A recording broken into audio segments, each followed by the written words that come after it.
Hello mga baby love. So for today's video ay barado yung lababo ng aking amo. So kailangan natin ayusin guys. So susundutin ko yung tubo galing sa lababo. Kasi alam ko may bumabara guys. Kasi hindi umaano agad yung tubig. So ayan, ang tigas kaya kailangan nating sundutin. So wag na kayong mag ano sa mga words ha, baka kung anong isipin nyo.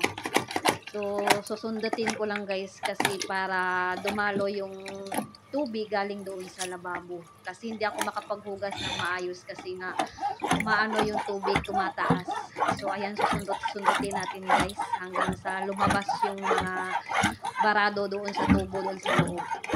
So, ayan yan, sinusundot ko guys. Tapos, ayan na nga, naglabasan na yung mga kanin-kanin. Yan po yung nakabara dyan sa loob ng tubo. So, ayan ang dami. Ayan guys, kung makikita nyo. So, matigas pa siya guys, kaya sinusundot ko talaga hanggang sa umabot yung hose doon sa pinaka gitna ng tubo. Kaya ayan siya, ang dami. Kaya pala bumabara yung lababo guys, kasi ang dami ng kanin na hindi nakalabas. Kaya sorry, so kailangan nating sundutin.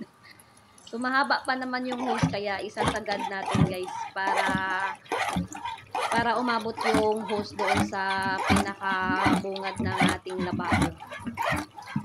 So, ayan guys. Hindi ko tinigilan yung pagsusundot, kaya chinik ko. Ayan, okay na siya. Bumababa na yung tubig.